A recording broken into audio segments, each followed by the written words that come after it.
nouveau gardien, Anthony Lopez, qui est arrivé aujourd'hui. Tiens, parlons-en d'Anthony Lopez, David, qui a été officialisé il y a quelques instants par le club. Également, son départ officialisé par l'Olympique Lyonnais, par ce message. Merci Anthony pour ces 24 ans d'une aventure exceptionnelle. 24 ans parce qu'il a été formé au club.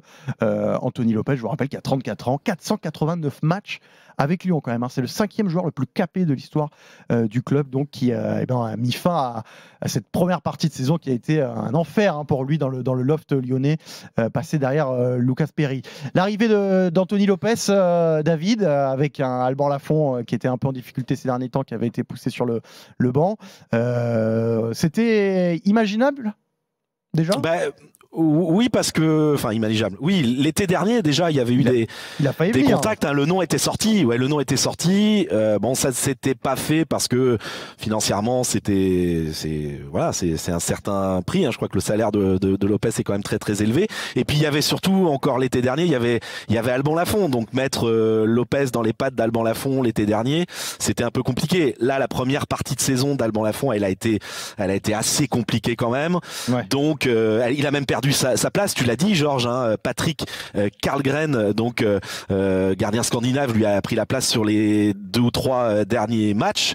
Donc là, ça a été simple, ils ont fait signer Lopez, il a rompu son contrat avec Lyon et donc il s'est engagé jusqu'à la fin de la saison et avec des conditions pour aller jusqu'en 2027. Donc il y a des conditions qui devront être remplies s'il veut aller jusqu'en 2027. Et donc Alban Lafont, il a appris ce matin, a priori, en arrivant à la Genelière, qu'il était mis à l'écart et qu'il était préférable pour lui de trouver un point de chute pour les mois à venir. Voilà. Ah oui, d'accord. Donc ça va être un feuilleton. Il n'est pas le seul. Il y a Fabien Santonze également. Voilà, ils étaient 2 ce matin. Moi, hier soir, on m'avait cité 4 noms. Finalement, ils étaient que 2. On m'avait cité Lafont et Santonze. Et on m'avait aussi parlé de Florent Mollet et de Sorba Thomas, qui est un ailier droit gallois. Finalement, les 2 autres étaient bien ce matin avec le groupe. En revanche, Santonze, Lafont, mis un peu à l'écart. Voilà. Sympa le retour entre Noël et le jour de l'an à Genelière. Joyeux Noël. Ouais. Kevin, tu souriais là, en entendant ce qui se passe à Nantes. Bon, un nouveau gardien déjà, Anthony Lopez,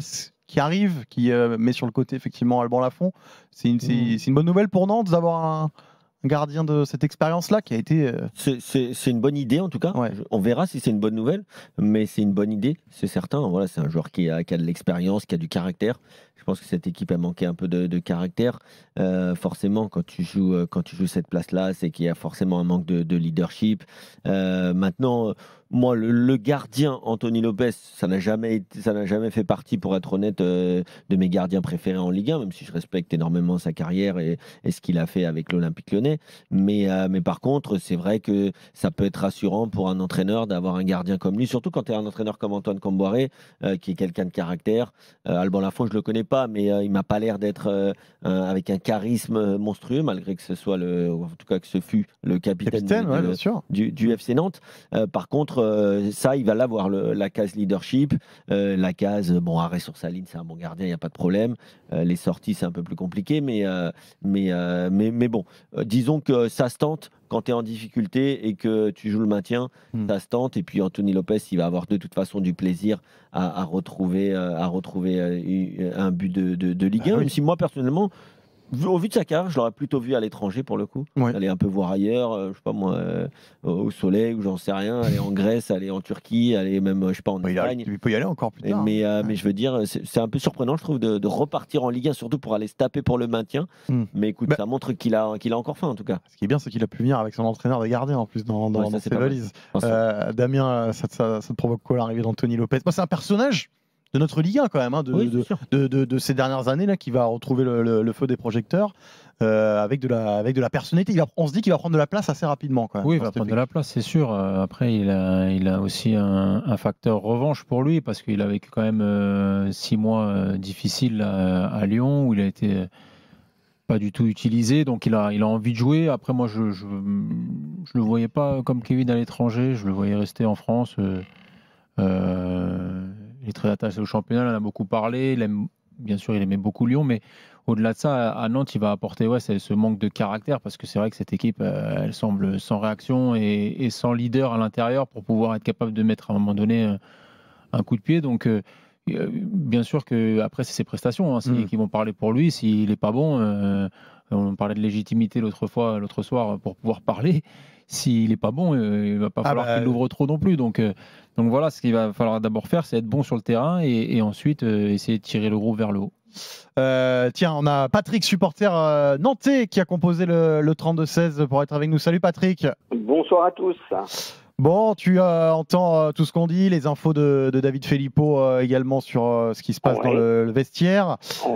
Comment tu accueilles toutes ces nouvelles un peu surprenantes aussi, hein, voilà, ça bouge dans le staff et on change de gardien comme ça, avec un gardien très influent qui arrive en cours de saison.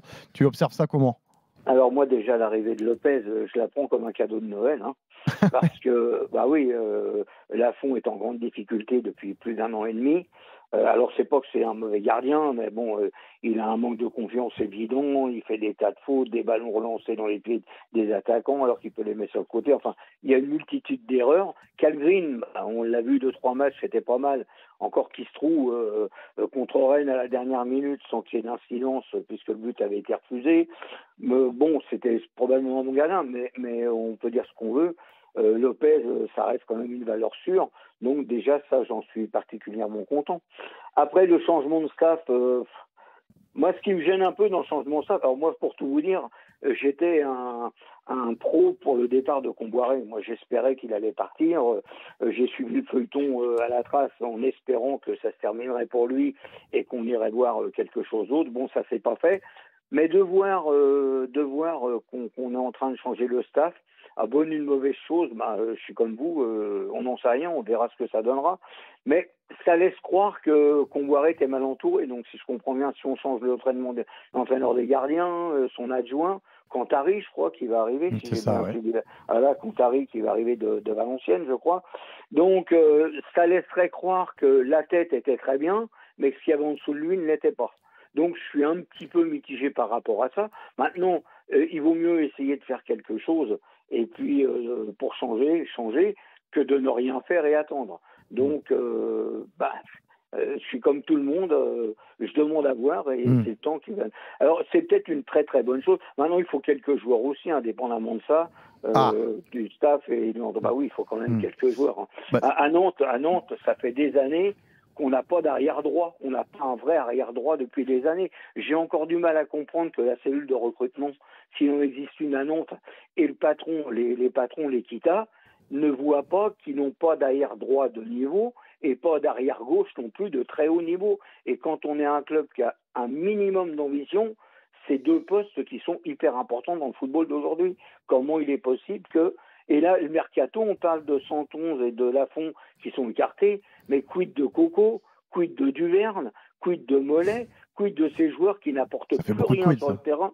On n'en parle pas, ceux-là on va les garder. On a fait signer Coco au mercato d'été.